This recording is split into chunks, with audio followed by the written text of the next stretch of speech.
Do you think men can give birth? I think that... yes or no question? I think that a person who is assigned male at birth, I don't think they can give birth. Assigned male at birth? So people are not male at birth? I think that a person... See, your evidence that college is a scam, my friend. So what do you say in some cases, women with IUDs are murderers? Of course not, they're not murderers. So what's the difference between an IUD killing a conceived zygote and like a mother going to Planned Parenthood and killing the fetus in her womb? That was actually the best point somebody made.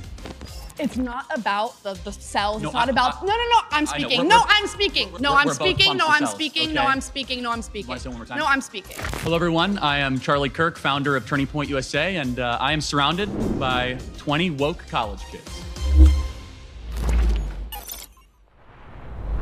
My first prompt is, abortion is murder and should be illegal.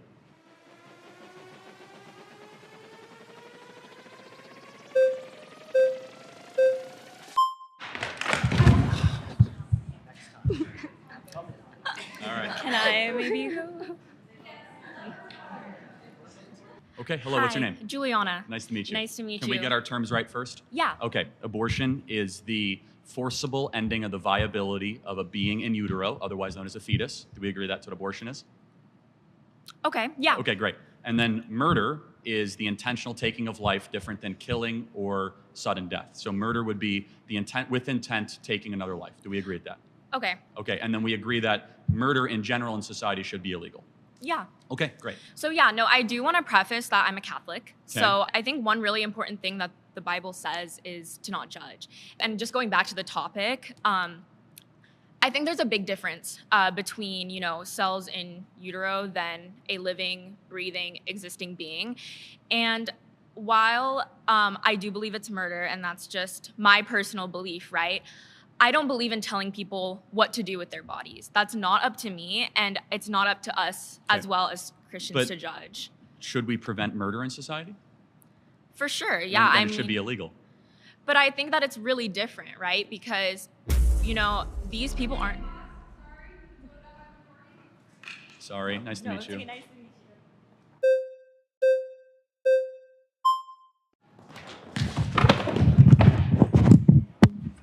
Okay, what's your name? Naima. Nice to meet you. Okay, can I just ask, at how many weeks do you think that a fetus is viable? Well, viability and moral worth are two different things. No, but I'm asking you, at how many weeks do you think a fetus is viable? Well, at about 20 weeks, a baby can survive outside of utero. So it's actually 24 to 26 weeks? Well, it's 20. The youngest ever in a NICU unit actually happened in San Diego, not far from here, and survived at 20 weeks. Okay, so under Roe v. Wade, 93% of abortions happened in the first 13 weeks of pregnancy. That's 93% of the abortions happened well before a fetus is technically viable as a form of life. So let's go into viability. So what is it about, let's say, a 6-week baby that has a heartbeat, its own DNA, fingerprint, brain waves, that is less moral worth than an 88-year-old right now with dementia in a home down the street? That person requires assistance, requires help. Why is it that the 6-week baby is of less moral worth? Well, first of all, it's not a baby, it's a fetus. Well, what does fetus mean? A fetus is in utero. What does fetus mean in Latin? What the f***? I'm sorry, is this It means little human being. Ooh, his smile is very creepy. Okay. Smiling is creepy? No, your smile specifically. Got it. But let's go back to, we're losing track here. No, but what species is the fetus? The fetus is not a species yet. It's technically classified as a parasite until it is viable. So, now, I want to talk to you about something very quickly. I can't let you get past that. Are you saying a baby is a disease or a tumor? A parasite is not a disease and a tumor. Those are not the same thing. A parasite is defined as something that cannot survive outside of its host. A baby, before it is viable, cannot survive outside of a woman's womb. Got it. So let's extrapolate that. It is not a living organism. Are old people with Alzheimer's and dementia that are being assisted every day, are they parasites? No, they're not parasites. They're human beings who are on the brink of death. Got it. So they're not going to be able to survive. My 4-month-old that requires mom's breast milk and requires daily changes and feedings cannot survive without its own.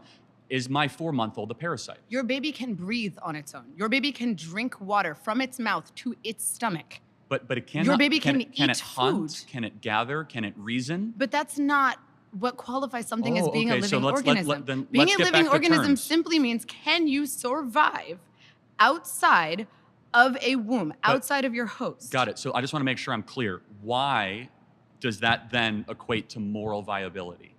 It equates to scientific viability. Why? Under what standard? Because it is not alive, and you are advocating for the rights of something that is not technically a life. Got it. So what is something while that has sacrificing the needs of the human woman who is alive. Got it. So, but a mom can survive Yes. without the baby in her, right? Yes. The baby cannot survive without the mom. Yes. But a mom cannot survive without her lungs. So it's not her body, it's in her body.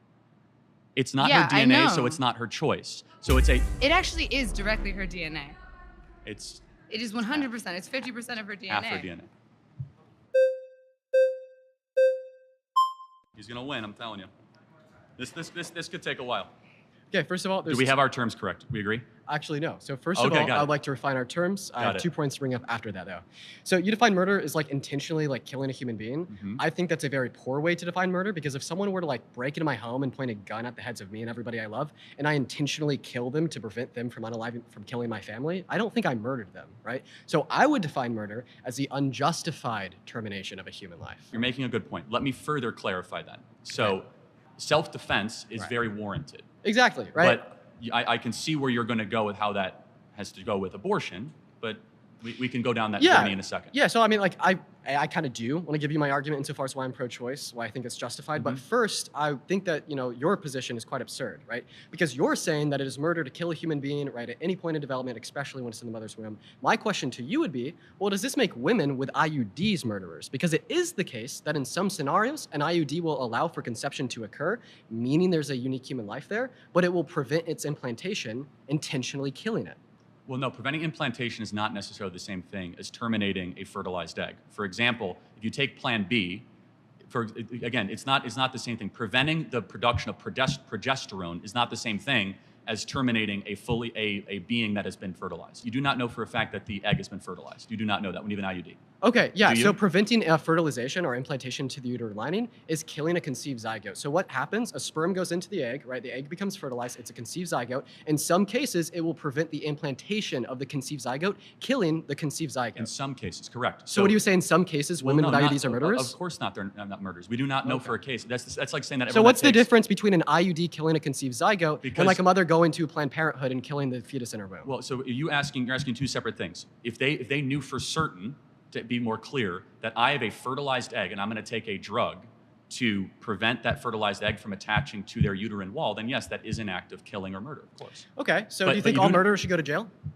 Do I think all murderers should go to jail? I mean, on third degree murder. However, no, I don't think women that got abortions or had IUDs should go to jail, because I think that they have been deceived by mass culture and mass propaganda. Secondly, the people who should go to jail are the abortionists, who are the ones that have been putting the abortion pill, the ones that have been doing procedures, the ones that have been going into the 3rd trimester and breaking babies' backs and inserting them with syringes while the babies are crying and suffocating, being born alive, and then being dead on the operating table. Okay. That is who should go to jail. Oh. That was actually the best point somebody made. We'll have to talk about it.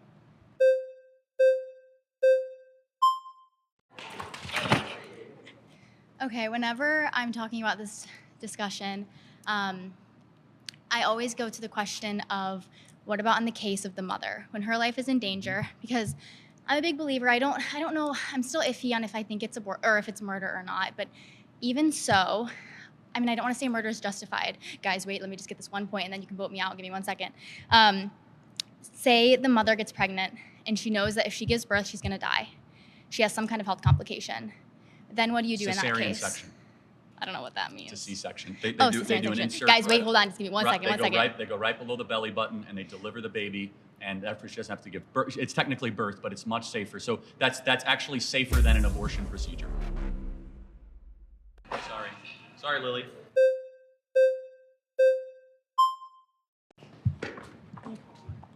Hello, how are you? Hi. What's your name? Deedon. Nice to meet you. I would say with abortion, I think it's very complicated, but I think the issue that I have primarily with your stance of being pro-life, that there's no nuance. There's women who are being forced to travel hundreds of miles to access abortion care, even in cases of rape in certain states that they're not giving any sort of allowance for that. And I think, a lot of people who are pro-life, they say that they're pro-life, but I feel like they're really pro-birth, because with firearms, the United States has some of the highest firearm deaths out of OECD nations, right? And we can acknowledge that that's for children who are actually living and breathing. So I feel like abortion, while yeah, it is, I can definitely see your point. I just think that it should be allowed in some circumstances. Okay. Yeah. Great. I'm happy to get into the gun violence stuff later, but I want to really stay focused on abortion. Right. You can say you see my point. Can you see the world also where, since we know it's a human life, that it should be illegal since we don't allow murder in our society? Well, that's where I have an issue, because abortion is not being done willy-nilly. It's like the life of the mother is always. How many abortions do you think we have every day in America? Just guess. I'm not sure. Guess. I'm honestly not sure. Maybe, I don't know, 1,000? 4,000 a day. So 4,000. it is kind of willy-nilly. We have 1.6. Sorry.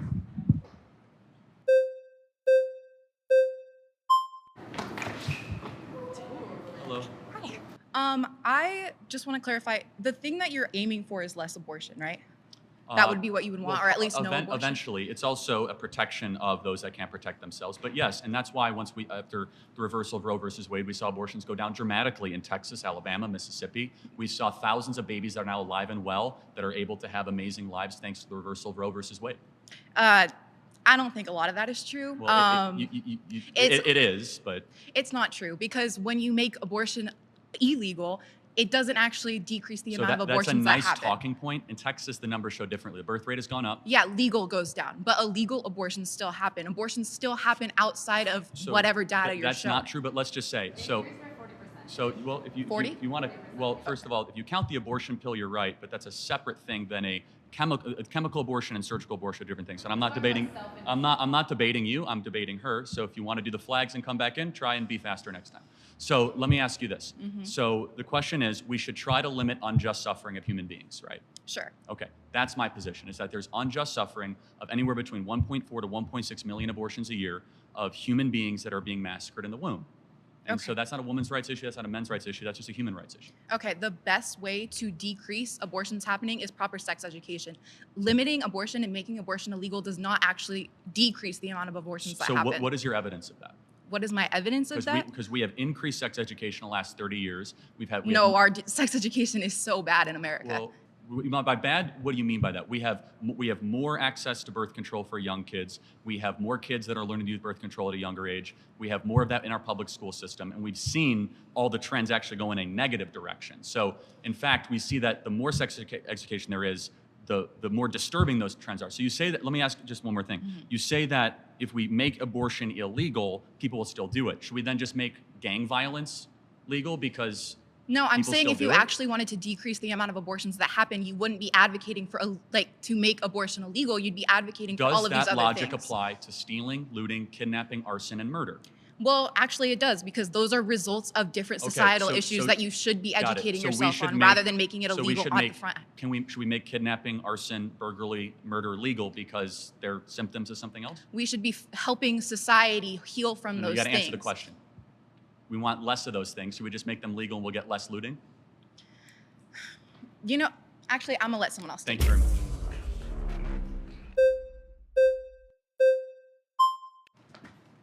Hi, Parker. Nice to meet you. Yes. Nice to meet you, Charlie. Big TikTok guy here. So, pedophiles, people who were married to children in the past and normalized in that society, should they go to prison?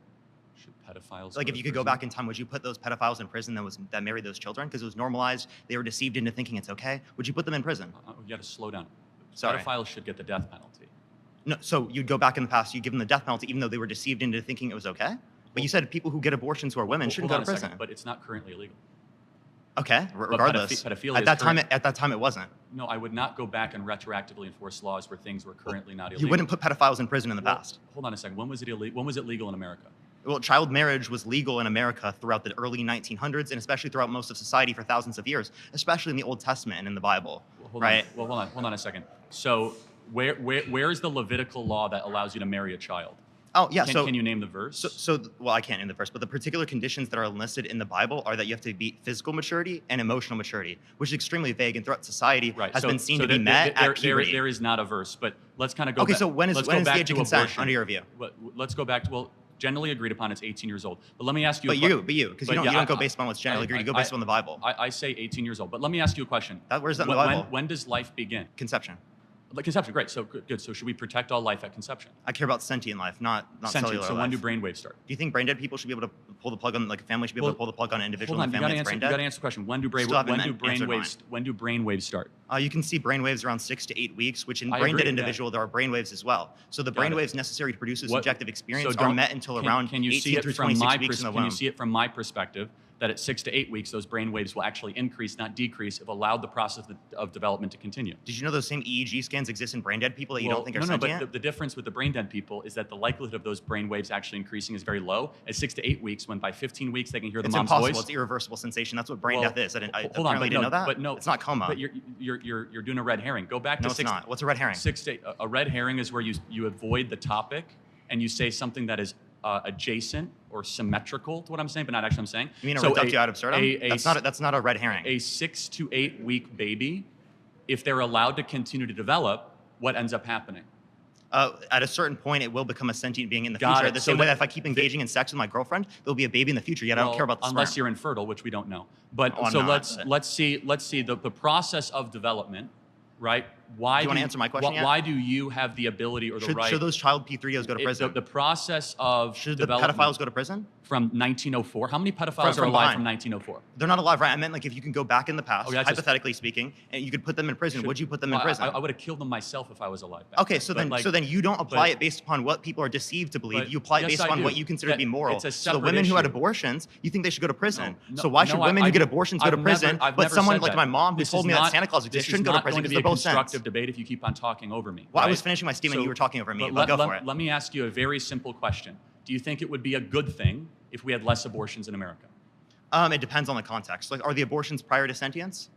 Yes. Because I think all abortions. No, it would not be necessarily better unless it is the case that the people didn't want the abortions and it would be negatively impactful to their health medically speaking. Are you against late-term abortion?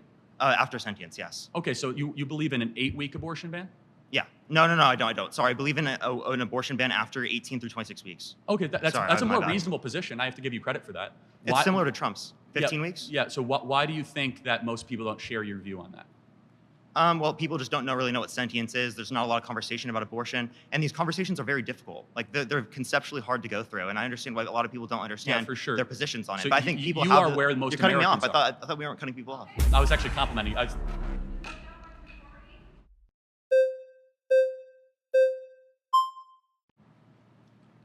How are you? Nice to see you.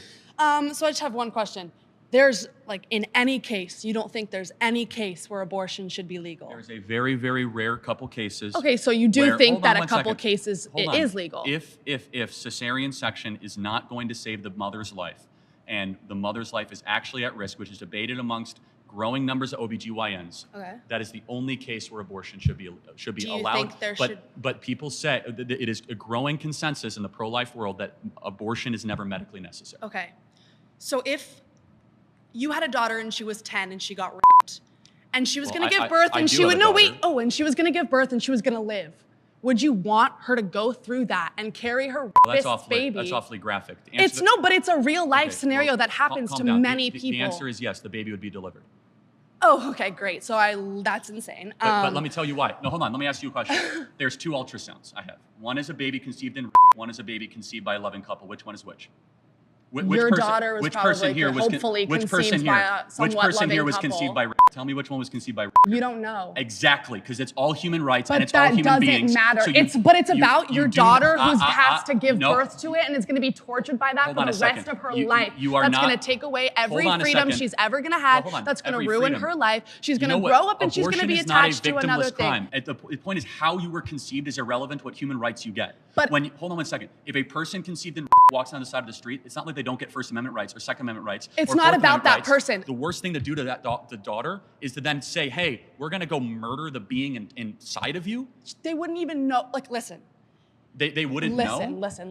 But wouldn't it be a better story to say something evil happened and we do something good in the face of evil instead of saying we're going to do evil and then murder the being because we're going to pander to the evil? No. What makes the West great is that we do good after evil, not evil after evil.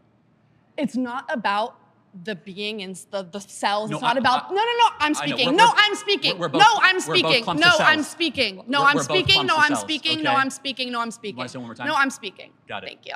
So it's not, I'm not talking about that. I'm talking about I the know you person. don't care about them. No, I'm talking about the person who is dealing with the pregnancy. I am not talking about the cells. I don't the care. cells. No, listen. The fetus, the whatever. I don't care about that right now until it is formed. If there is a 5-year-old child who is pregnant and the baby is 2 weeks in utero, can't get pregnant. actually they have given birth. There is 5-year-olds have given pregnant. There is one recorded case of a 5-year-old girl who gave birth. Is that common? Yes, it's common. 5-year-olds get sometimes, and if they get pregnant, I think they should be able to have medical access to something that could save not only just their life, but like their livelihood. How many, I'm curious. I hope your daughter lives a very happy life and gets away from you. Okay, so that is really nasty. And so her belief system, just so we're clear, is that... The time's up. Yeah, no, I got it. It's fine. I mean, it's insanely nasty, and we'll talk again. My next claim is that college is a scam.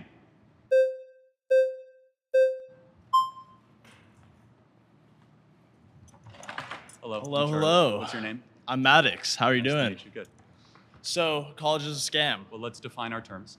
College being traditional four-year college. Of course. University, not community college or technical college. Of course. A scam, if we can agree on a definition, is where a majority of people who will go through the institution or business, they're not getting their money's worth, their time's worth, and they're being deceived when they sign up. So do we agree on those terms? Yeah, perfect. Okay. Well, what would further definitions, what do you think is the purpose of going to college? The purpose of college should be a traditional liberal arts education, the pursuit of what is good, true, and beautiful. Okay. That's not what it is. It should be the betterment of yourself and your soul, nurturing your character and becoming a better citizen, understanding the deeper things in life.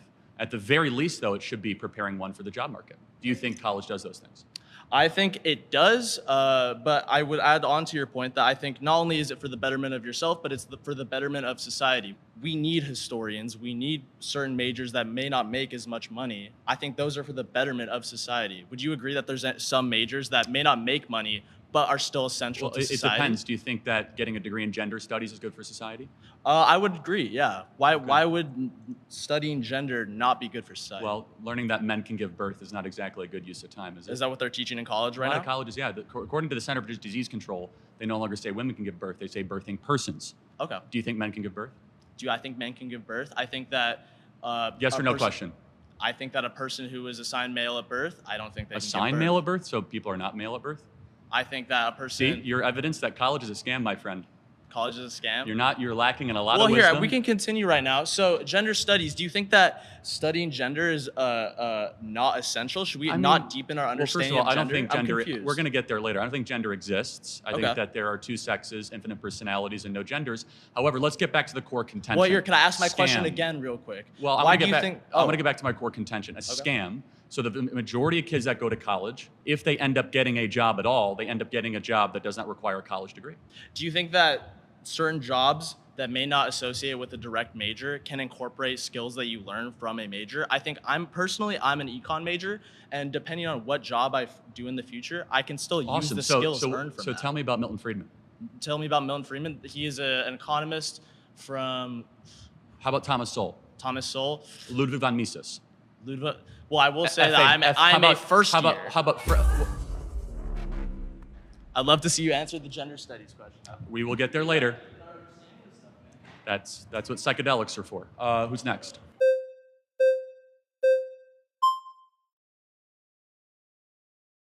Well, I think it's difficult to think about just one major, thinking about just gender studies. Like, sure, like not everyone should be a gender studies major. We need doctors, we need lawyers, we need everything. However, why does it matter if 10 people want to be a gender studies major and it matters to them? Like, not everyone can be a lawyer, not everyone can be a doctor.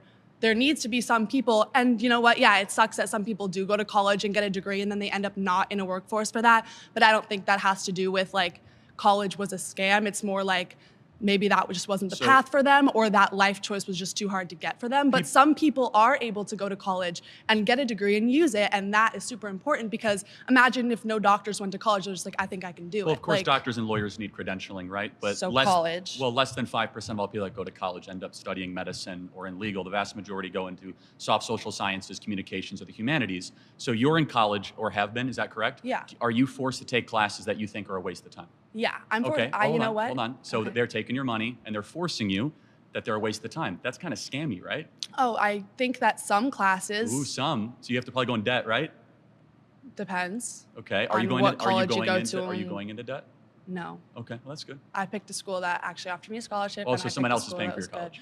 Oh, I don't know. Depends on me. I mean, that was a school that wanted to give me an opportunity. But that's not what we're talking about. Well, we're talking about the scam element, right? So you said that there are some classes that if students had to go into debt or had to pay for, would not be a good use of their time.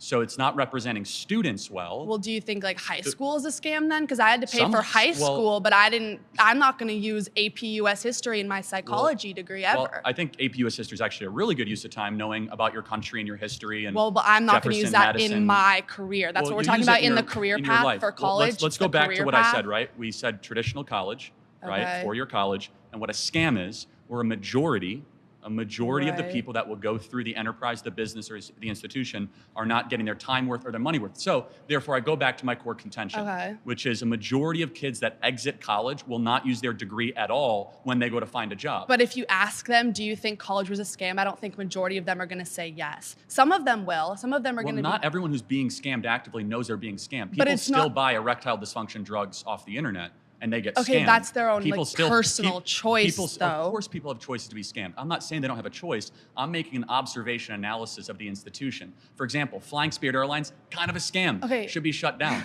There is some, you kind of agree. There are some things in life we have to take a step back and like, oh, the consumer is not being well served. You want to shut down a bunch of majors in colleges that you think are scams? No, I never said that. So what would your proposal be to fix the scam of college? There is no proposal. The contention is college is a scam. So then what's the point of that statement? To get you to agree. But like, what would that do? Like, what do you want to fix in college that's going to help it not be a scam? We can get to step interval 2 as long as you can agree that college is a scam. No, because not for everyone. For me, I'm using a degree that's going to help people make better. What are you studying? Psychology and criminal justice. Okay. So, and it's being paid for by somebody else, which is fine. That's good. So psychology and criminal justice. Do you absolutely need to get a degree to be able to get into this? Like you do? Yeah, I mean, like I could, I guess, study it all on my own, but it's just like makes more sense to go and have all these experiences. I'm getting like wonderful experiences, internships all through my college. So that's helping me go through it. No, it's just that this is a pathway that's really helping me. So there's 11 million jobs open in the country right now that don't require a college degree. Okay, then the people who want those jobs can go get those jobs. I am not one of those people. Do you think we push too many kids into college? No. Okay, so the national graduation rate is 59%. If I asked the room, everyone would agree that they know some people that went to college that did not graduate. Yeah. Right? So we're probably sending too many kids into this institution. But if they might have been able to do it, then like, why is it not worth it to try and to push yourself to get a better education and go further in your life? Leaving with debt's a bad thing, right? But some people are able to work through that, and it's like an opportunity thing. But when an institution is multi-trillion dollars in scale, involves 23 million of our citizens every 4 years, and is not actually bettering the country. For example, if college was so great, we would see incomes going up for Gen Z and millennials. We'd see more people able to own homes. Okay. Kids wouldn't.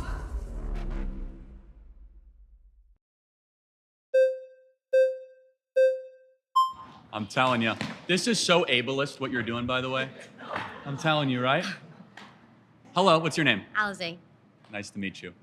Okay, so let me start by saying, well, first of all, you said we're sending too many kids to college. Who's sending them? Who's forcing them? Guidance counselors, parents, community. Are they forcing them? Are they signing them up themselves? Hold on. Forcing, I never said forcing, but you can have nudging and forcing are two different things. We also subsidize college through the federal government. So you guys get subsidized interest rates, scholarships, and loans. So the taxpayer is nudging students and gently and sometimes forcefully pushing them into college. And you would agree it is an expectation if you grow up in a upper middle class home to go to college. You would agree with that. So there's a societal cultural push. I didn't grow up in an upper middle class. So. Okay, well, but would you see it from there? Would you see how that argument is correct? I guess there might be a pressure, but no one's sending them. You're sending yourself. Well, of course. Well, we're all over the age of 18, right? Right. When you're in college, so you're sending yourself. Right. But that's besides the point. But let's That's be a honest. different point. I mean, that's a silly argument. Yes, they're technically sending themselves. I was just at Arizona State University move-in. Everyone had their parents there. They were co-signing on loans. They were there helping pay for stuff. Parents, the ones that are still checking in. They're the ones that largely subsidize their lifestyle. Hey, mom, can you Venmo me $3,000 so that I can go out on an extra night? Yes, of course, when you're 18 years old, you're the one signing on the dotted line. But there's enormous pressure and nudging and cultural expectation that students go to college. Right. Okay. I think the problem here is that it's up to the person. You can't just go to college and expect to come out with a degree. You have to put the work in. You have to put the work in. You have to make connections. And some people might think college is just 4 years of partying and drinking and making friends, whatever. But you have to actually put the work in. And if you put the work in, you make connections, and you can find a job right outside of college. Well, no, not doubting that you can't find a job. It's just that 52% of them get a job that doesn't require them to get the degree. But most jobs offer incentive pay if you have a degree. And 86% of people with a degree get paid more than people with just a high school diploma. That's only if you count the ones at the top 10% of income earners. So not if you count humanities, not if you count people that study in the social sciences. If you count medicine or you count law, that's absolutely correct. However, the vast majority of kids that go to college are not studying medicine, law, engineering, business, finance. They're studying communications, social sciences, or humanities, which are on the lower income ladder. So as I mentioned, we have 11 million job openings in this country right now that do not require a college degree. I'm guessing in this room that within 4 to 5 years, you guys would kill to be able to earn $80,000 to $100,000 a year, yes? Do you know that in states across the country and in cities, they're offering apprenticeships to become plumbers and welders, electricians? That doesn't require for your college degree. Entrance salary, $80,000 a year. But again, 86% of people with a bachelor's degree earn more than people with a high school diploma. No, 86% of all people with a bachelor's degree. But if you take out the top 10%, it's actually lower than those that don't go to college. So the reason that number, that average goes up is because the doctors and the engineers and the lawyers are the ones that bring that average so significantly up. But let me ask you a question. Do you think that there's any waste at all in the current college model?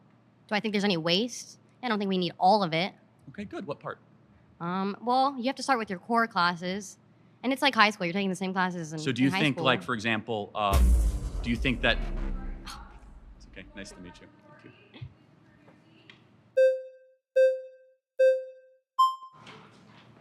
you. Oh. I'm Emily. Nice to meet you. Emily. Thank you. Earlier said that about 5% of college students are going into fields of like medicine, law, and engineering, Let me clarify. Okay, yes, yeah. As far as they're going to be able to get postgraduate degrees. So they will go all the way up and get their Juris Master, or they will end up passing the bar or becoming a doctor, right? Okay. So it's easy to say doctors, lawyers, yeah. But healthcare professionals, if you count nurses or people that work in healthcare, that number is closer to 20-25%. Okay, so 5%. Who here has a doctor? Can you like raise your hand if you have a doctor? Like a medical doctor? Yeah. Like a medical doctor. I do, yeah, you do. Okay. 5% is still a lot of people, right? Of course, but that means 95% might not need to exist at the institution. I don't think that's the takeaway. Just because 5%, which is still millions of Americans all across the board. But if you were to say, hey, we only have medical schools, only have legal, we can get rid of gender studies, get rid of... So what's the contention? Well, gender studies is actually, if you look on like the pre-law track, gender studies is a pre-law track. If you're going to be a lawyer, you have to study gender studies and other social cultural studies. That proves my point that college is a scam. Why would a lawyer need to study gender studies? Shouldn't a lawyer know the law? It's a social science. The law, you think the law isn't inadvertently affected by social, cultural, and gender norms? Of course it is, but shouldn't they first know the Bill of Rights, the Constitution, the Federalist Papers? We learned that in high school. Okay, so what is Marbury versus Madison? I haven't been in high school for a really long time. I'm not trying to be a lawyer. You learned it. Yeah. So high schools are like, it's public high school. What was Brown versus the Board of Education? That's for desegregating schools. Okay, good. Yeah, which Project 2025 wants to like defund the Department of Education. Who wrote the Constitution? Founding Fathers, 1778. I don't know. It wasn't 1778. I don't know. Close, yeah. You don't know? No. Okay. Well, this is the point, is that you don't learn it in high school. You don't even learn it in undergraduate. And our law school's not learning it. So maybe... Well, I'm not in law school. No, the point is that you were saying they already learned it, and they don't. I don't want this to be a pop quiz or trivia. I didn't go to college, and I'm asking you very basic civic questions, and you're paying to go to college, and you can't answer them. That's so fair, but I think... Thank you. Sorry.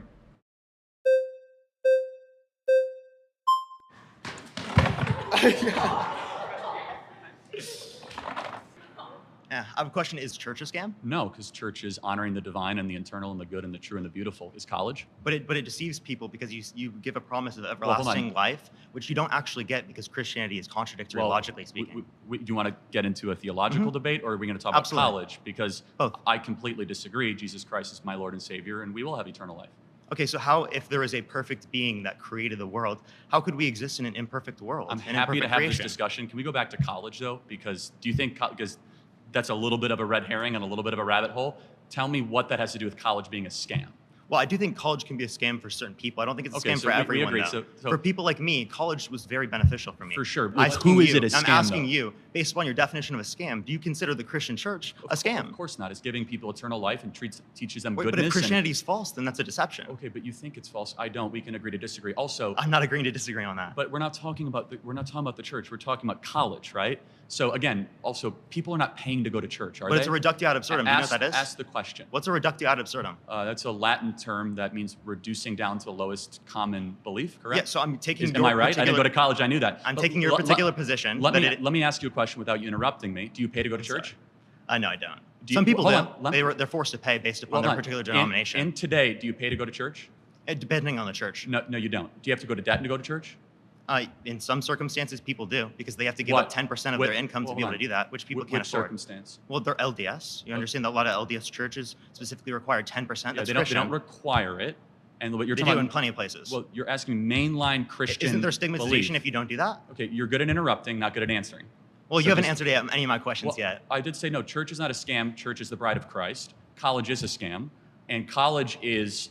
People are going into debt. They're paying a lot of money. But I want to ask you a question. You said it's a scam for some people. Who's it a scam for?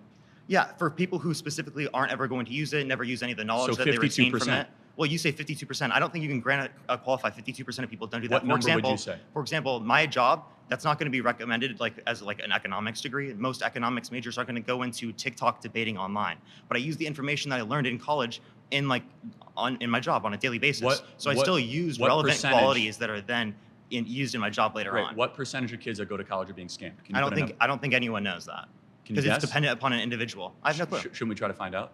Well, if you'd like to find some empirics on that, I'd love to see it. I just did. So 41%. That's not a source. Well, the Department of Education is a source. No, the Department of Education doesn't say 41% of people it was a scam for, or that they didn't use any of the information they learned in college. You are using. So are you saying none of them used any of the information? Can I say 3 words without you interrupting me?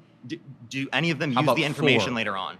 Can I say 5 words without interrupting me? Well, you've interrupted me multiple times. So since you say college is a scam for some people, it's a ballpark. For the kids that do not graduate, 41% that ended up going and not graduating, were they scammed? No, just because you go and pay for a particular thing, but then you don't follow through with it, doesn't mean you were scammed. Maybe they were You misled. Decided to pay for it. Oh, you could say some people are misled. Some people are stigmatizing to these things. Do you think that some people are misled in the church? And you never answered my question on that because you're trying to take that time down so that you don't have to answer the question about Christianity because you know your worldview looks terrible. Well, what about Christianity do you want me to answer? We're talking I think it's college, false. Or because I was saying, is church a scam? If church is a scam, that'd be predicated off of the idea that you're deceived into believing that there's everlasting life specifically from Christianity. So Christianity has to be true. So can you grant that? What's the argument? Christianity is true. Did the resurrection? What's the argument? You're going to let me finish 3 words in a row? Appreciate it. Okay. Did the resurrection happen? I don't think the resurrection occurred. Okay, I disagree. Okay, so let me ask you a question. A perfect creator, is it possible for them to not desire something imperfect? Is a perfect creator, I'm sorry, what? There's a perfect creator that desires everything that's just perfect. How can they desire something imperfect, flawed? Well, because maybe they want to get to know themselves. Maybe they want to see their own creation. Maybe they love their creation. They want to get to know them? He's all-knowing. Can I finish talking here?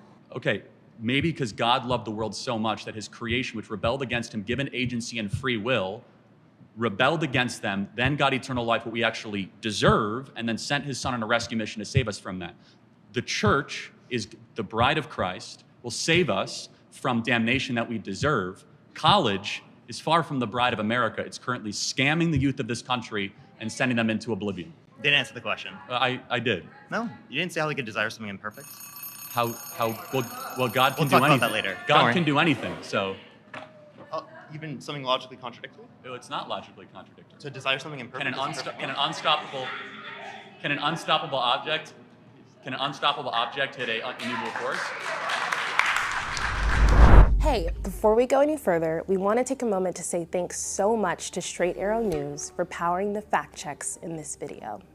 Straight Arrow News is an app and website that is on a mission to raise the bar on journalism in a time of media bias and mistrust. Their team of journalists believe that unbiased news should be the standard and not just the exception, so they report down the middle with facts, delivering news without bias, filter, or spin. Plus, their Media Mist tool allows you to discover news that's being underreported, or not even reported at all, by different sides of mainstream media. That's why we're so happy to be partnering with Straight Arrow News. The work they're doing gives us a complete picture of the news straight from our phones and tablets with their app. Go to san.com/surrounded or click the link in the description to check it out. By clicking that link, you're not just supporting this channel, you're also supporting a group of journalists that are raising the bar on news and focusing on serving you unbiased, straight facts. Thanks again to Straight Arrow News for partnering with us on this episode. Now, let's get into it. Yeah, my next claim is that trans women are not women.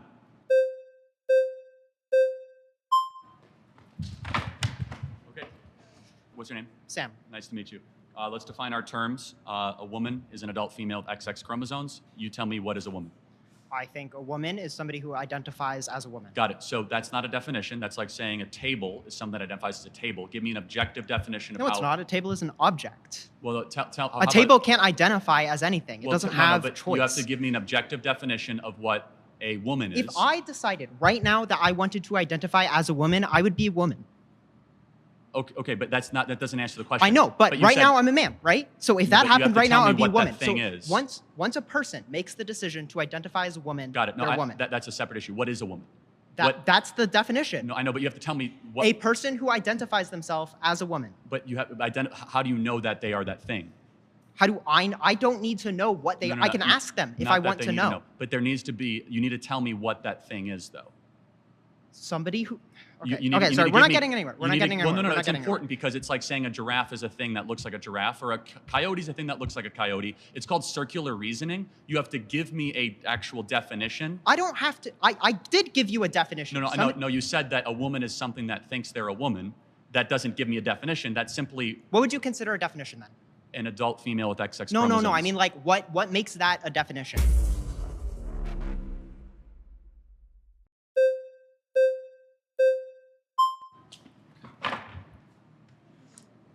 Hello. Hi. Juliana? Juliana, I remember, yeah. Okay. I don't necessarily think that you can define a woman just by her chromosomes. Women are so much more than that. They come in a variety of shapes, sizes, colors. And I don't necessarily think that you can count out somebody who's trans just because they don't have a certain set of chromosomes. There are also people who are born, I'm drawing a blank. Okay. Intersex? Yes. So XXY or YYX? Or just, or like sure. X0 with nothing. So natural mutations upon the binary, essentially, right? Yes. So, but they don't have both sex organs that both operate, right? Yeah, but that also I don't think necessarily works, right? Because if it's X, one just is more X, dominant and than there's the other. So you're either more male or more female, right? So you might have both a penis and a vagina, but there's never been a case of someone who can impregnate themselves. Okay.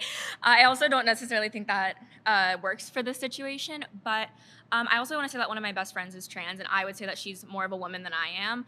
I think that women define themselves by multiple things, not just their sex organs. If somebody asked me who I was as a woman, I would not say I have a vagina. Totally fair. So no, I think you said something smart. So you said that person is more of a woman than you are. Therefore, you're grading off a definition of something accomplishes womanhood. What is that? I think well, that's the thing too. And I do think that gets a little complicated, right? Because there are social norms for a gender, but I do think we try to break that, right? No, for sure. But you said that specific friend is more of a woman than you are. Why? I think she's a better person than me. I think she lives life. So women are better people?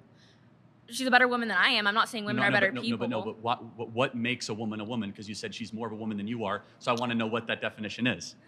Right, okay. I'm gonna let somebody else go. That's all good. Thank you.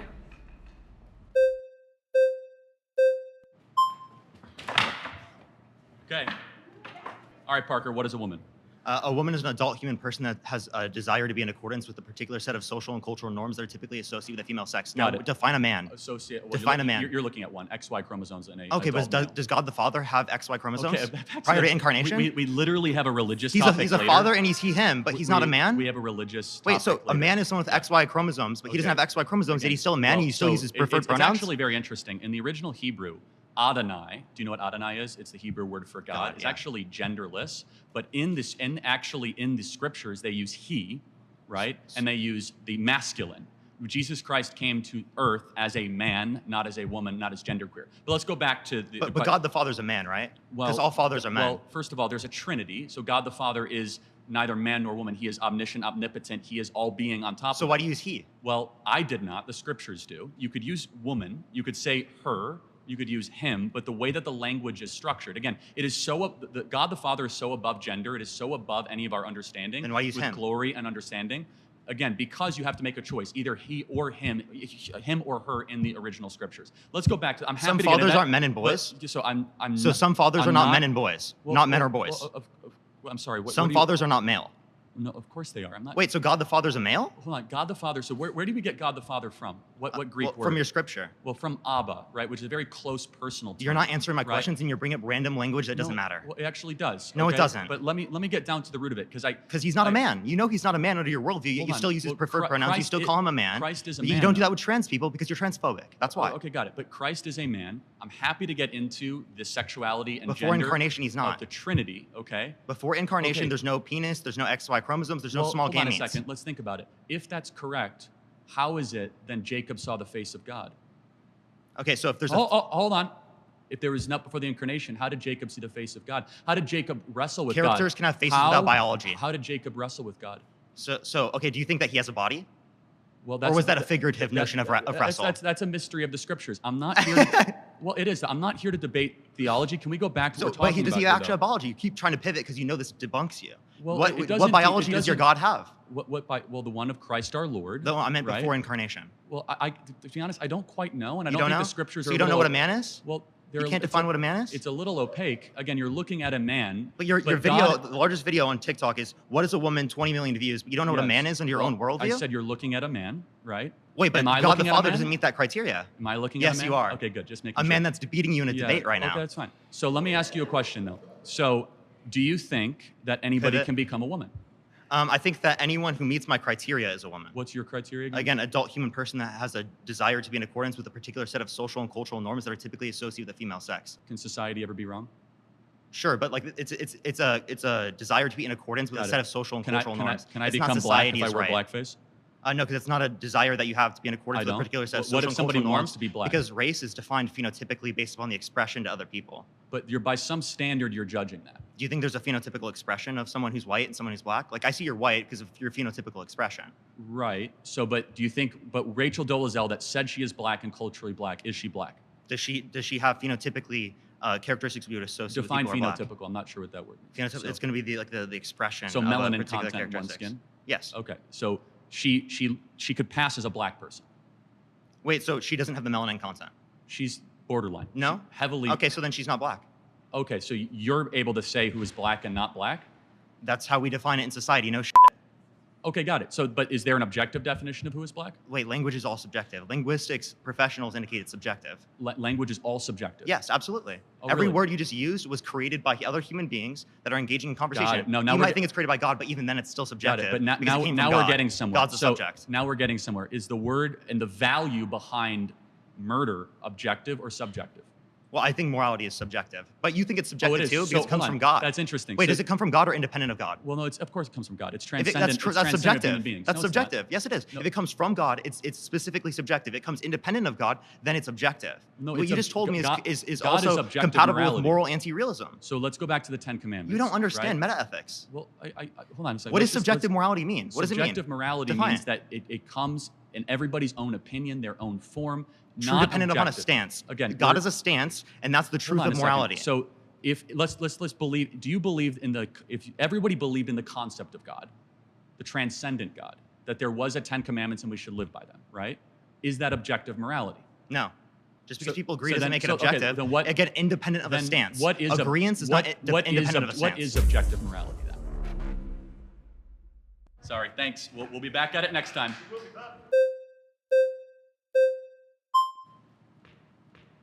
Mason, good to meet you. How are you? Nice to meet you. Okay. So I think it's a little scummy that you're plagiarizing the whole Matt Walsh thing. Like your thing is the worship of Israel and everything like that. I pay him royalties. Okay, for sure. Well, do you want to talk about sex first, or do you want to talk about gender? I don't think gender exists. I think it's a term that John Money and Judith Butler created over the last 40 years that basically is a filler for personality. Okay, well, if we're talking about sex, which it seems like you're saying is the exact same thing, would you say sex is binary by definition? For sure, yes, absolutely. Okay, so you're already incorrect. Like, sex is not binary, it's bimodal. So if we look at a distribution graph, we're going to see people in two camps majority of the time, but there are going to be externalities on both ends of the spectrum and in the middle. For example, like so we already talked about intersex. Right. However, with intersex, though, they are mutations of a binary, correct? No, we're talking about. Hold on, but we're talking about an entire spectrum. Which sex you're by definition dominant, defeating your expression of what a binary is by saying that there are externalities. But let me ask you a question. That like XXY. For example, you're trying to create this own box and then use any examples that are outside of that box to justify that box again. You brought up intersex. We're talking about reality. You brought up intersex. Okay. What sex organs? Which one is more dominant? What do you mean? In an XXY situation. Can you explain your point of view? Yeah, I mean, obviously you have more female characteristics and male characteristics in an XXY, or it might be YYX. One of the two. The point is that you do not have both. We could see people with female reproductive organs that have XY, and we can see the vice versa, people with male reproductive organs that have XX. So I think you said something about gender, though. I think that's more interesting to get into. Okay. Do you understand how the conversation? So we're moving off of sex because you're ceding that argument. No, I'm not ceding it. Okay. You want to keep going into it? We can if you'd like. Okay. So besides male and female, what categories exist? We have people that are intersex. We have people that are on the other ends of the bimodal distribution graph. Are you aware what bimodal means versus binary? Somewhat of an understanding. Yeah. Okay, well, so you can be presented with a graph after this by the people that you brought with you. But it's actually a bimodal distribution. Just like constantly going to condescending type talk is not going to be fruitful. I'm just trying to match your energy with the people that you treated that were trying to have a conversation. Got it. So trans women are not women. Do you agree with that? I would say that trans women are women because people that exist under the category of women, people that exist under the category of men are still humans. Got it. So that category, how is that defined? Well, I wouldn't limit it to things like genitals or things like chromosomes, which it seems like you want to do.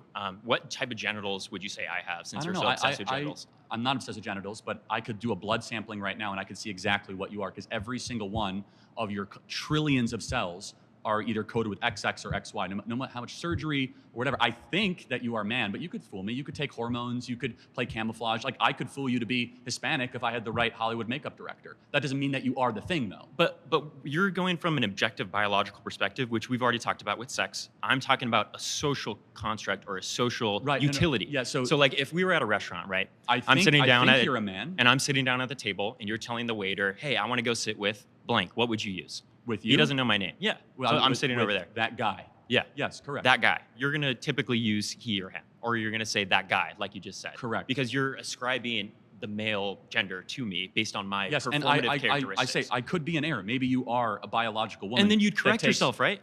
Maybe not. So that's what that is exactly what we're trying to say.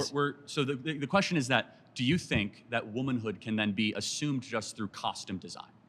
It's not costume design. What is it then? It's performative social characteristics. Performative. So you could act that's it. What gender is. Okay, great got job. it. So you could it's like a theater troupe. It's not a theater troupe. These are social. So womanhood categories. Can be appropriated. No, they're categories. That's what it is. So there's nothing inherent about the chromosomes.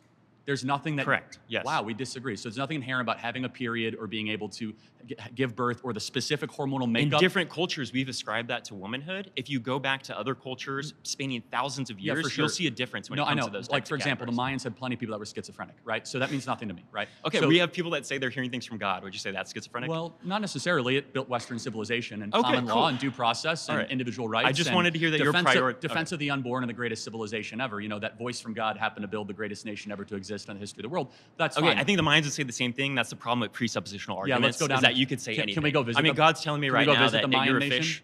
Do you think that's real? Can we go visit the Mayan Nation? They didn't last that long, did they? Yeah, over killing and violence, and you can justify that if you like. You mean all the child sacrifice? And this is the condescending tone that why I'm trying to match it is because you mean all the child sacrifice the Aztecs, Mayans, and Incans did on the top of temples? Great civilization. Do you want to go back into the Old Testament? Let's bring Parker up in here and talk about all the child marriage, and we can talk about the justification of rape. Where was child sacrifice ever in the Bible? When Isaac was almost fucking sacrificed by his dad. He wasn't though, because at the beginning of Genesis, so God just said like, nah, just kidding, dog. Don't actually kill your son. Because at the beginning of Genesis 16 said, I'm going to test to prove Abraham. Obedience. Yes, yeah, that's right. So now you know it. So actually, there was no child sacrifice in the Bible. It was a prohibition on child sacrifice in the Bible. But anyway, that's a little bit of a rabbit hole. Do you understand at least? Can you sympathize with our perspective? Okay. I'll calm it down a little bit. I apologize for the condescension. No, it's fine. I mean, but you're doing it's fine. But did you see where this could get wildly out of control? At least on the extreme. I don't see how it get out of control, because even in sports, for example, you think that there's no. So this is something that we might be able to agree upon, right? Sports were not archaeologically dug up, right? The rules of sports, they are things that we've created as a society. We have decided as a society the most fair categorization is male sports and female sports. Now, as we've been able to understand, or at least bring into the forefront, people who don't identify with the binary, we still have to allow all people that are women in the women's category and all men that are men in the women's category. That includes cis and trans. If you'd like to change that category because you think it's unfair, we can do that. That's what's awesome about arbitrary rules, is we can decide hormones. I might not know this, but like when the Greeks started the Olympics 2,000 years ago, did they have like a bunch of dudes wrestling with women?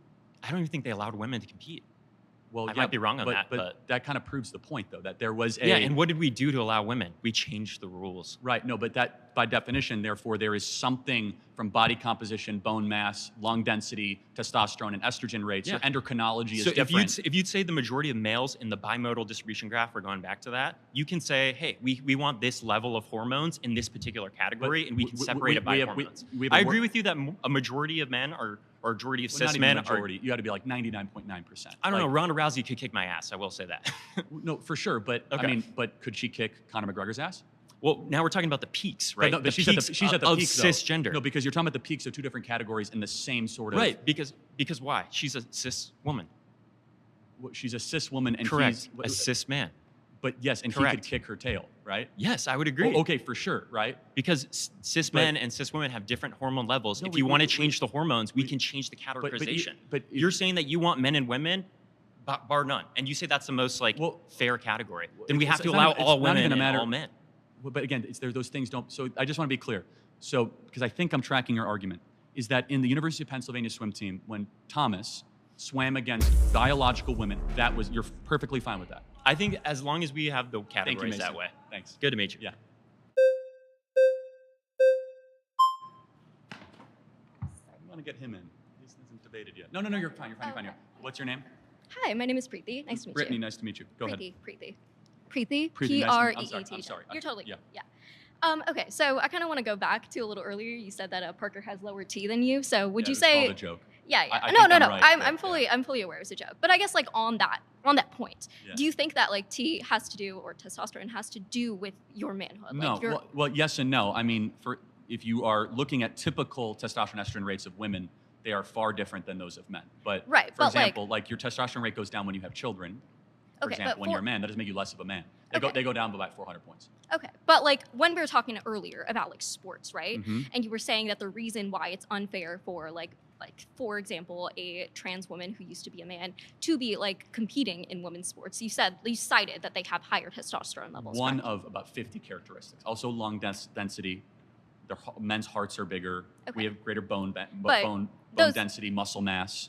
Okay, tend to be faster, tend to be stronger. I understand. But those factors all come from the hormones during the development process, correct? No, not necessarily. No. I mean, most of them do. Well, not all of them. So for example, you could try to pump a young girl's body with testosterone at 8 years old, and you can get them stronger. You cannot necessarily get them on par with a biological male at puberty. You cannot. You could try.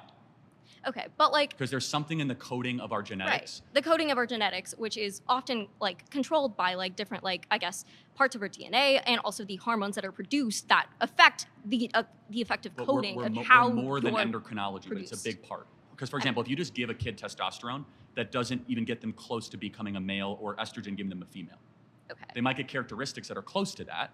Right. Okay. But it doesn't. For example, but I mean, there's no perfect image of this is what a female looks like. This is what a male looks like. But we all get our periods at different ages. Some of us and also for example, there are many circumstances where womanhood is just not one thing, right? It's a multitude of experiences for that sure. every single person. Can you define what womanhood is? That's an interesting question for you. Well, no, I can't define what womanhood is. And the reason why is because it's something that's an individual experience for every single person, right? Like my experiences, what I have experienced throughout my life is not going to be the same as another woman who may have grown up in a different environment. We have disagreement, but not clarity. I say that being a woman or womanhood is an objective thing.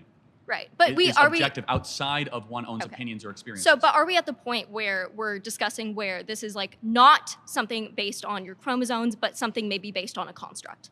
Well, no, it also can be objectively witnessed in empirical ways, in biological ways, in scientific ways. Okay, so to clarify, we're still discussing whether womanhood is on chromosomes or not. If you'd like to discuss that, it's deeper than just chromosomes. Right, right. I'm just trying to define exactly. For example, if we look at SPEC scans or brain scans of men and women, 98% of the time, artificial intelligence can tell you which one is the men and which one is the female. Okay. So our different parts of our brains fire. So for men, for example, our amygdalas are not as high working as women. You know what amygdala is the threat assessment part of your brain. So obviously, like your birth, so there's a difference between the concept of what sex is, which is a biological aspect, and what gender is, which is a social construct. I reject gender completely as a different word. It's really okay, personality. So that's where the debate is, is the existence of gender. Gender means personality. Okay. I don't doubt that biological men might have feminine How would you define characteristics. race on that point? How would I define race? How would you define race? Well, race is a very difficult topic.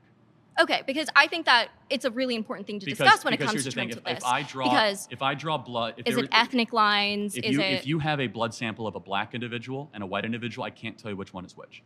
If I have a blood sample of a man and a woman, I can tell you which one is which, just by running very simple elementary blood tests. So, for example, if there was a Hispanic or a white, there is no difference in the genetic coding. There just isn't. Why is it important that someone's... okay. My next claim is that Kamala Harris is a DEI candidate.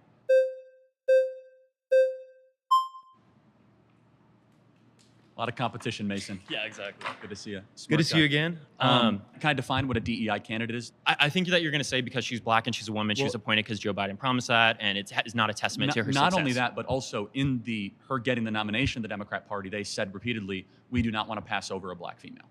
Okay. So just those two things, but the first one is stronger. You're right. Joe Biden said, I'm going to put on my vice presidency a black female. Right. Right. So his criteria was, and that was like Karen Bass and Kamala Harris. Okay. So she was not chosen because of her intellect or her accomplishments or because of any of that. It was because she happened to fit a couple boxes. In fact, Amy Klobuchar, the vetting at the time was that Amy Klobuchar would have been a better VP, and Kamala ended up getting it. So it's just a statement of fact that she is there not because of her brilliance or accomplishments, but because of her ethnicity. So Kamala Harris, first and foremost, there are a lot of criticisms that you can give to her on why she wouldn't be an effective president. It shouldn't be because she's a woman or because she's black. And it seems to be that you're saying that is criticism. I just want people to understand and agree she didn't earn this. She absolutely did. She has a career where she's been not only a DEA. DEI stands for one of the biggest. Didn't earn it, just so we're clear. But like it stands for diversity, equity, inclusion. I like the meme though. I know what it is. But do you at least admit and acknowledge that when Joe Biden was searching for a VP, he cared more about skin color and a female than the smartest, best person? So the whole conversation with this affirmative action with DEI, the whole reason why people bring it in is to make this imaginary scenario that there's a super qualified white man who was overpassed by this unqualified, stupid, idiot person of color, which is such a terrible analogy because it's not true. His own team it's absolutely not true. Mason, that's not what it is. Joe Biden did not say, I'm going to choose an unqualified person and just because she's black. His own team He's said saying that I'm going to have two qualified people. If one comes from a different experience, it might be better to have a diversity and have a better perception in forms of government. He said at the South Carolina debate that I will pick a black woman as my vice president. Secondly, Amy Klobuchar came out. Is this a random black woman that he plucked off the street? Or is this a qualified DEA general attorney who's had a decorated career leading government positions? But you keep rambling about things that just aren't relevant to what we're talking about. It is relevant. Amy Klobuchar in vetting came across as the more qualified candidate. Why? Because they said Kamala Harris wasn't very smart, wasn't very bright. That's their own vetting documents. From who? Joe Biden's own vetting documents So show. why would he go against that? Because the base of the Democrat Party demands tribal politics and DEI politics over competency. That's completely inaccurate. He stated to Jim Clyburn said, I will only endorse you in the South Carolina primary if you say that you're going to put a black person, preferably a black female, on your ticket with you. Therefore, you winnow the entire universe down and say, I'm only going to choose from this criteria. And let's just think more broadly. If you're about to have heart surgery, would you rather have a heart surgeon that's good and excellent, knows what he's doing, or someone that is a black female? So, and being president's more important than being a heart surgeon. Aren't you on record saying that you'd be terrified if there was a black pilot that was flying yes, your I did say that, but why? Okay, cool. What was the full quote? I personally, I don't know. If you want to expand on that. Yeah, so this ties into this. United Airlines said that half of all their new hirees are going to be black or women, and that standards and pursuit of excellence is not going to be taken as seriously as diversity. When I'm flying a plane, I want to know my pilot is there because they're a good pilot, not because they fit some DEI box. Damn it, I wish we could have a better conversation. I'm sorry, man.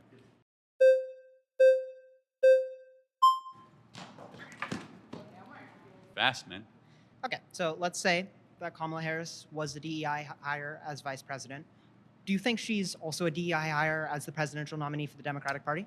Potentially, yeah. I mean, they decided to go to her almost immediately because she is the VP, but also because she fits some criteria boxes. But let me ask you. You don't think it's because Joe Biden nominated or said No, for sure, that's part of it. Of course it is. But let me ask you, what's her greatest achievement or accomplishment? Her greatest achievement or accomplishment? I'd say her greatest achievement or accomplishment is completely destroying the Republican Party within like 2 weeks of being nominated. Like in the polls, she's just absolutely...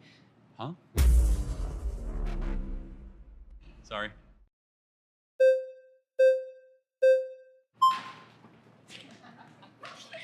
How are you? Nice to see you. What's your name? Amanda. Amanda. So you believe because Kamala is black and a woman, she was chosen for vice president? It's not my own belief. Her own team, Joe Biden said that. He said, Joe Biden said that? Yeah, he said, because beforehand he said, I'm going to choose a black female for vice president. He didn't say, I'm going to choose the most gifted or the most talented or the most accomplished. He said, I'm going to choose a black female. Mm-hmm. And so by definition, that is DEI. That is not the definition of DEI. By him saying that he was going to choose a black female, that could insinuate that he already had Kamala in mind for the role. No way does that insinuate that she's DEI. Well, what is DEI then? DEI would be... Choosing somebody based on their race? No, it's giving people of color the opportunity to be welcomed into spaces in which they typically aren't able to get into. There's never been a female black vice president. And why do you think that is? Well, not why. You just said that's DEI. So by definition, she's DEI. Okay, so she represents diversity within the government, is what you're saying. She got elevated because she was a black female. Because if that were the case, I'd be the president right now. Do you think Kamala Harris was chosen because of her intelligence? Her qualifications and her intelligence. Really? Wow. If you compare a speech with Kamala... What's her greatest accomplishment? Probably being prosecutor within the Northern Californian area. You mean letting out violent criminals and turning San Francisco one of the most murderous, dangerous, arson-filled, homeless-filled slums in the country? Wow. That's her greatest accomplishment? See, I actually went to UC Berkeley, so I lived there. I don't know if you did. I went around the area. Berkeley is a slum. Berkeley is a slum. Have you stepped into Berkeley? Yes, I have. You think Oakland and Berkeley? Have you lived in Berkeley? I've lived in Oakland as well. Do you think, you're basing your You think the Bay Area is like a good area in this country? I'm from Vegas, so I'm not from the Bay. Born and raised in Vegas and went to UC Berkeley. Just graduated this year. What you're saying, literally in no way, shape, or form makes sense. So you think her overseeing San Francisco becoming the laughingstock of the country is San her greatest Francisco accomplishment? is not the laughingstock of the country. If anything, that's Florida. No offense.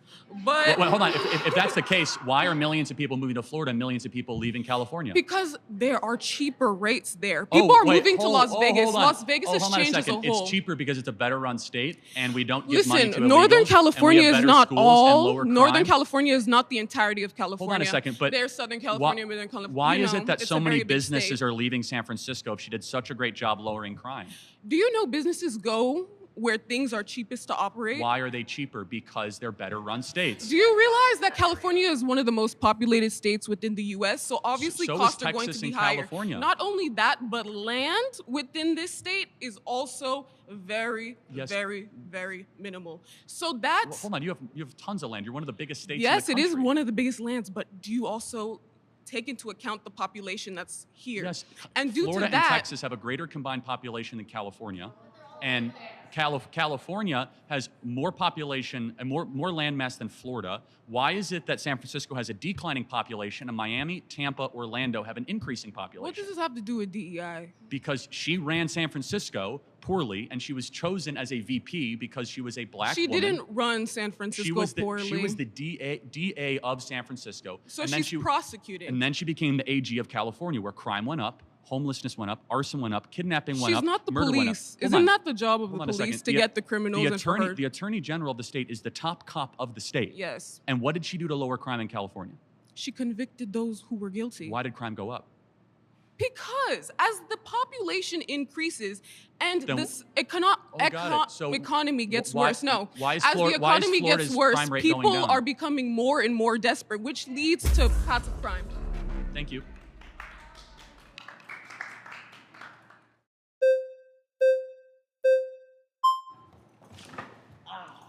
Mine will be quick. Mine will be really quick. Go ahead. Okay, so real quick, you're saying that the only reason she was elected is because she's black? Well, first so of all, that trumps her being a district attorney and all the accomplishments this is not she my has? words. I'm just going on Joe Biden's own words. Okay. Joe Biden said, I'm going to preset criteria based on black women, and therefore she met that criteria, and that's why she was selected. No, why? I think what he was trying to say is, she's just black. She was just calling her black. She's not saying I'm doing. He's not saying he made a public He's not promise. saying I'm doing this because she's black. No, That's not what she said. He made a public promise before the selection even began and the process began. I will put a black woman on the ticket. So you're saying her being district attorney doesn't matter. That's not why. No, but yet saying Trump she did an awful being job. a failed businessman and making all the weird comments he's made. Well, hold on a second. That doesn't have any, What I'm getting at though is that if she was not a black woman, she never would have been chosen as vice president. Her record was abysmal. She was a terrible attorney general of California. She did poorly.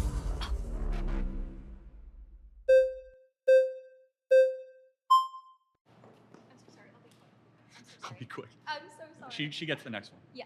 All right. Sorry. All right. Yeah, yes. I just have to know. Do you think Tim Walz is a DEI Yes. candidate? Okay. I just wanted to see if you're consistent on that. DEI does not mean black. Tim Walz was only chosen because the Democrat Party is doing so poorly with white men that they tried to find a white man that they could put on the ticket. But then also, It's true. Tim Walz is the first white DEI candidate in history. Okay, in the Democratic primaries, Kamala Harris was it's true. performing incredibly He well. agrees. And she wasn't performing well in the primaries just because she was black. She was performing well in the primaries because during her time as a senator, she spoke incredibly eloquently. I used to watch when Hold I on a was second. little. How did she do in the Democrat primaries? She did like much better than Amy Klobuchar. Hold on a second. She didn't even make it to Iowa. She dropped out months ahead of the first primary. She was super unpopular, not well liked. Her campaign fizzled out. So she was popular awful. initially. Initially, yes. And then the more people learned about her, the more realized she was awful. Well, it was mostly because like progressives are really upset about her being a DA, which like can be like that's a completely different conversation. Why aren't progressives upset about that now? I mean, they are, but they are. That's news to me. But everyone's talking about how great a prosecutor she is. Progressives are definitely upset about the like how like the Biden administration has handled like the atrocities in Gaza and how like there are definitely things that Democrats are upset about. However, that's not the point of this conversation. That's correct. That is not the point. That's not the point. What the point is that a lot of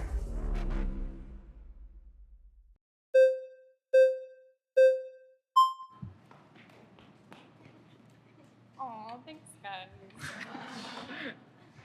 Okay. Hi, how you doing? Great. So, you keep saying that Kamala Harris is a DEI candidate, and I feel like my main fallacy with this argument is that competency can't be objectively determined because we all have subjective definitions of what a competent politician is. But my question for you is if Kamala Harris is a DEI candidate, why is she beating Trump in the polls right now? We'll see what happens in November. Okay, but she's currently beating Trump in the polls. So either if the polls are right, I grant you that. He's incompetent. Or maybe she's a new candidate with a big surge. She's doing good. I would caution you being a little, like, this point in the election, getting too cocky, because we remember what happened with I'm Hillary not getting Clinton. cocky. I'm asking you to answer a question. If she is incompetent, how could she beat the president, who you said is an amazing president? As of the timing of this filming, can you name to me how many times she sat down for an interview? What? She refuses to talk to the press, refuses to take questions. She's done not one sit-down interview in nearly 25 days at the filming of this interview, mind you. I which think I don't know that when is this will be a posted. very weird point to make. Well, why would I why is count how many times Kamala Harris because has it's had zero, an interview? Because she refuses to take questions from the press and media? Like, shouldn't you do that if you're the sitting vice president? She's... He actually did 3 last Sunday and 1 today with Meet the Press. So the qualification Kirsten of a Welker good and debating her president is to take an interview. If you can't take a single question, but let me ask you this because it's on you. What's your greatest accomplishment as vice president? As vice president, being the first female all-black president. We've never had that No, before. like I got that, but like what's her accomplishment that made people's lives better? I don't know. Vice presidents don't really do much, to be honest. Can you name one thing she's done that's good? No, probably not. Thank you. The Inflation Reduction Act. Oh, really? Did that lower inflation?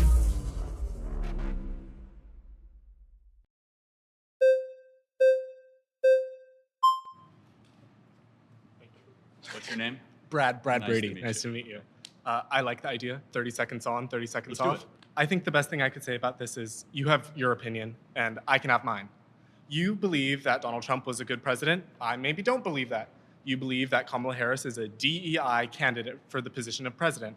I don't believe that. What I'm getting to is what do you gain from this? If I concede and say that Kamala Harris is a DEI candidate, what do you gain? Because I know what it is. You're baiting us into rage so that you can make money on your TikTok account. You're baiting college students all over the world into arguing with you over these fallacies. You throw a red herring out there, and you're making money from this account while we're sitting here and looking stupid. First of all, I don't control this account. I'm a guest here. This is Jubilee Media, and they're going to edit it as they see fit. Okay, number one. Number two, it needs to be acknowledged that she didn't earn it. She didn't win a Democrat primary. She dropped out in the Democrat primary in 2020. She's never been likable. She's got there simply because of race, not because of competency, not because she's good at her job. And I think that's wrong and it needs to be called out. You're bringing up qualitative examples. These are all subjective qualitative examples. Her race, her competency, her Those dropping are Joe out of the Biden's election. words. That's not what you said earlier. I'm talking about the points you've just brought up, multiple qualitative points. And these points can be believed by you and not by me, as you believe in a God and I don't. These are qualitative arguments that you're making against me for this. And I can believe differently than you, and I think we can agree to disagree on this one. Okay, fine. Perfect. Okay.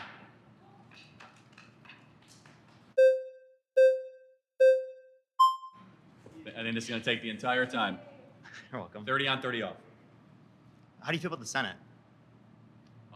As far as her tie-breaking vote of the Senate? No. I'm just saying like Senate. Like the Senate is technically DEI in a certain sense for like small states. Like Wyoming gets people in Wyoming get a greater vote than me in California.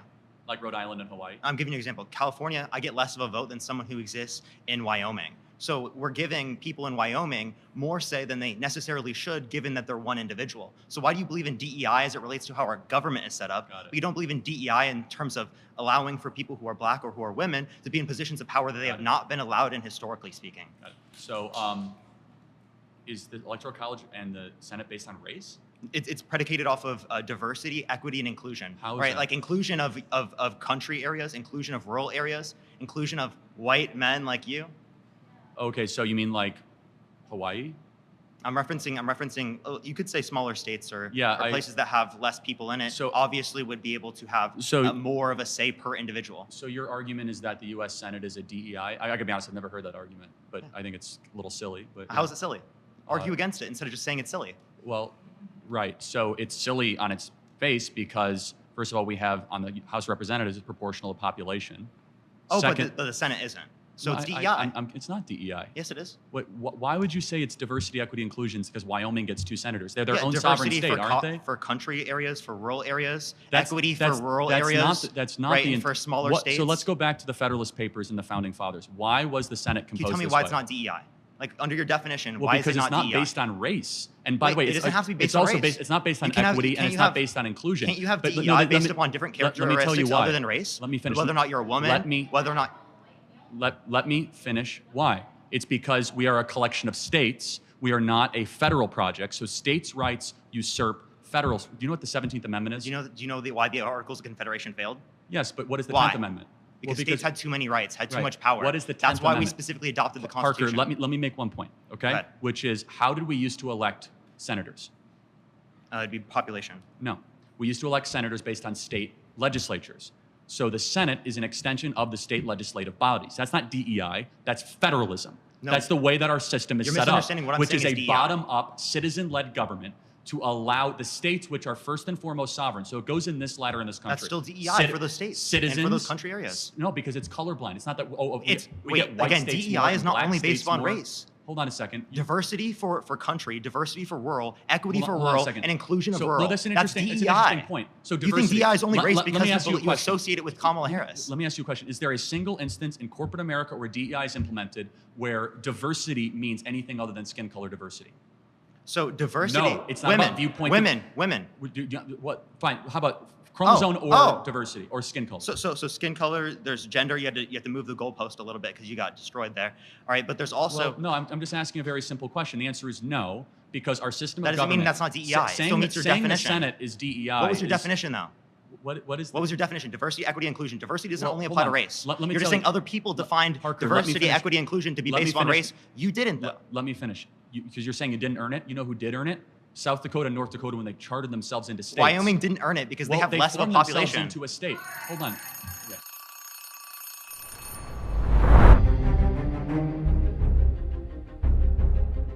All right.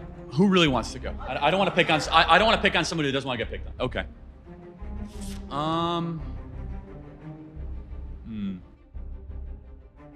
You want to debate? Wait, what is the topic? Whatever you want. So you're the affirmative, I'm the negative. Oh, yeah, let's do it. You're good with 10 minutes. I don't want to put you in a spot you don't want to be in. No, let's do it. This is fun. You sure? Okay.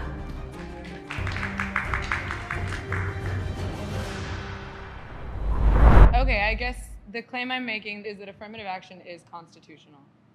Tell me about your claim. I wanted to talk about affirmative action because we haven't really gotten to it, and it's recently been revoked based on the new Supreme Court ruling. And I firmly believe that affirmative action is constitutional and is a right that certain American citizens deserve. And I just wanted to hear your thoughts on that. Well, the 14th Amendment allows for equal protection regardless of race, and it's a colorblind amendment. And the whole idea of affirmative action is to try to give people extra boost based on their skin color or their racial background, which by definition cuts underneath the idea of equal protection. Okay, so do you know why the 14th Amendment was founded and the Equal Protection and Equal Rights Act exists? The 14th Amendment was a post-Civil War amendment. 14, yes. 15, 16, 17 were all during Reconstruction. So what was it in response to? Slavery. Oh, and who were slaves? Well, that's an important point. So do you think affirmative action will help heal the multi-generational problems of slavery? I do. I really do. Okay. Because, so let's just talk about the history for a second. Slavery begins in the early 1800s. Earlier. No. Slavery? 1816 is the beginning of slavery. 1619. Oh, yeah, I guess it would be. Okay, first slaves come in 1619, doesn't end until 1800s. 1880s. Then we go into Jim Crow laws starting in 1877, and Black people are not given equal rights until officially 1965. Would you agree with that? That's generally the correct telling? Yeah, so, 1960s, 1970s. But just so we're clear that Black Americans were able to serve in office in the early 1900s. They were able to vote throughout the 1900s. But yes, there were poll taxes, there was Jim Crow laws, there was segregation. Of course there was. I mean, you have to be delusional not to acknowledge those things. Okay, so we can acknowledge all of those things. Can we also acknowledge, due to the laws under Jim Crow, that Black people were significantly hindered from economic advancement? This is a really important question. The data shows not really. It was evil, it was terrible, but Black Americans are poorer today in 2024 than they were in the 1950s. Yes, why do you think that is? Good question. So we have the Civil Rights Act, we have more benefits, more government programs. Something changed between the 1950s and 2024. So there's two answers to this question. Either America got more racist since 1950s to 2024, so like that 70-year period, because Black Americans are worse off today per capita than they were. You agree with that? Okay, good. Yeah. Than in the 1950s. Or there's another explanation, and I think the truth is somewhere in the middle, which is I think you would acknowledge that the disappearance of the Black father has been the #1 driver of Black poverty in this country. Now, there are reasons for that we could... What do you think the reasons for that are? Well, culture is one. Would you agree? So actually, let's go back to the foundations of that culture. School to prison pipeline, all that stuff. But can we at least agree that Black dads not being around is a bad thing? Anyone's father not being around is a bad thing. No, of course, but 75% of Black youth are not raised with a father in the home. It's the highest of any group in the country. It used to be 25% in the 1950s, so it's gone up dramatically in 70 years. Okay, so you are blaming the fact that Black people have not been able to achieve economic equality and advancement in this country. They've had decrease. Specifically and solely because of the absence of black Not solely. parents. It is the most primary ingredient reason. So you think it's the absence of black fathers? Correct. And you think, what else? Public sector teacher unions that have kept these schools crummy and kids aren't reading and teachers keep getting paid and we don't fire bad teachers.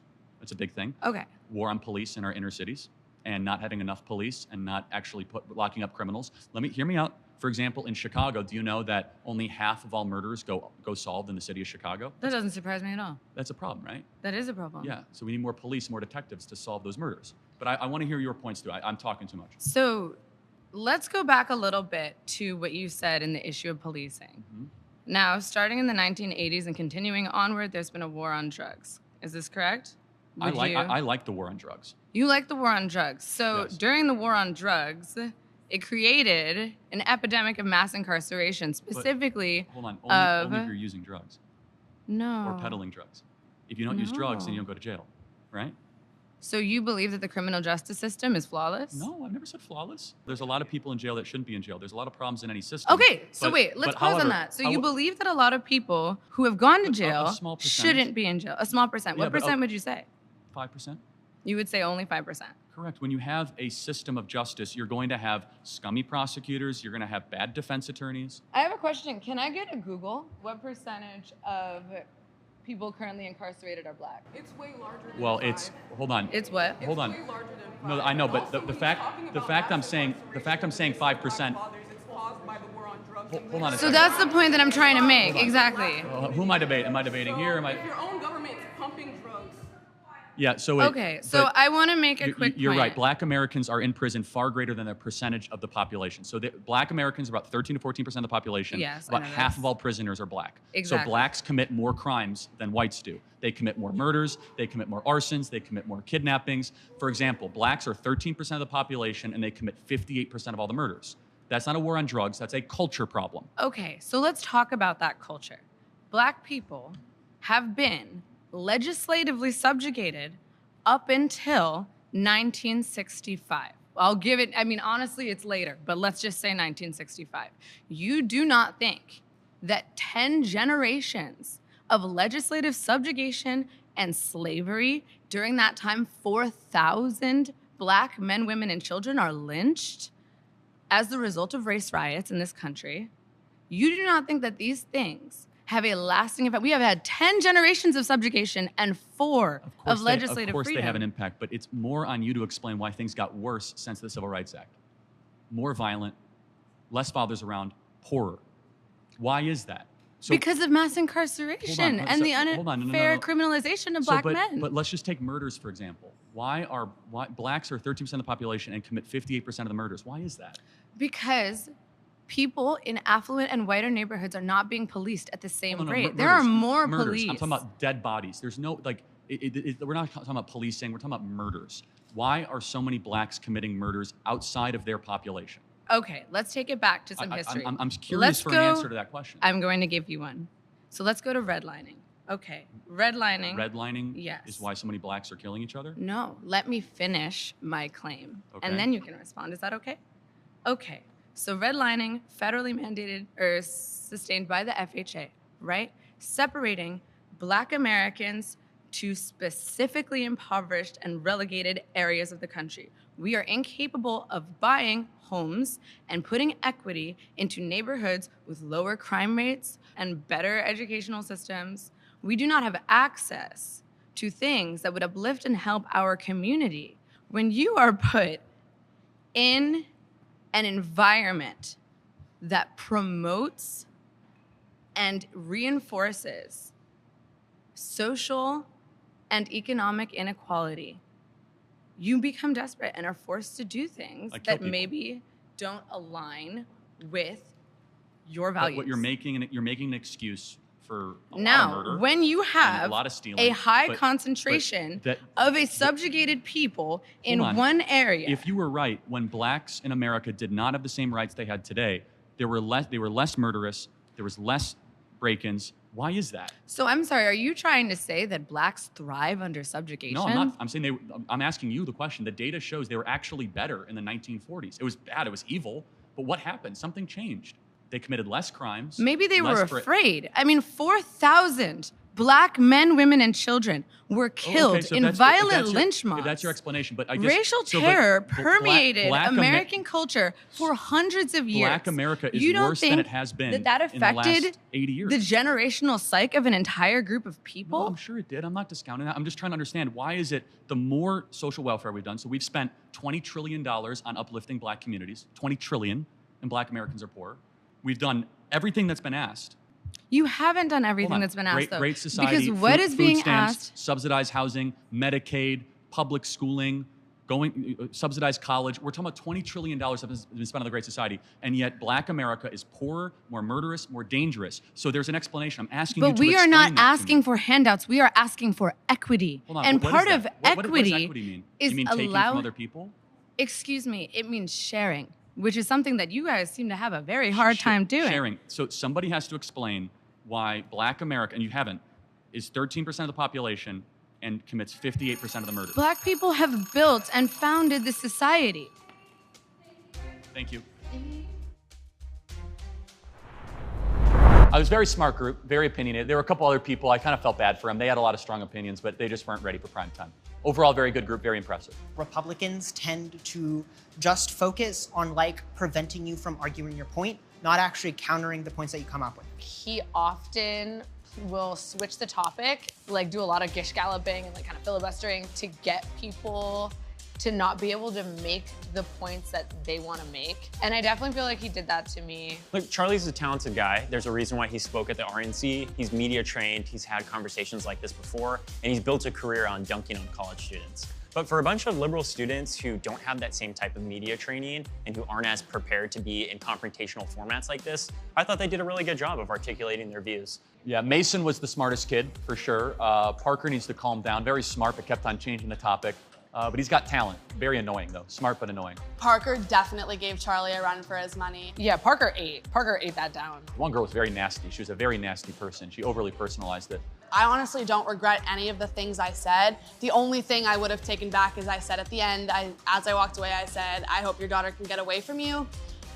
That one was a dig, and that was my bad. But honestly, in the case of her being a 10-year-old pregnant and he won't let her get medical help, that's just wild to me. I can't believe that. I think the group did very great. It's a very hard environment for people to learn in these types of areas, but I think it's best that people get involved in debate and entertainment as it helps people grow and critically think in our society. I thought it was very valuable. I hope people learned something. I think the students were able to refine their arguments, and hopefully this gets seen by millions of people where they're able to see what side they land on. But yeah, it's not easy just to stand there, be 20 on one, but only at Jubilee Media.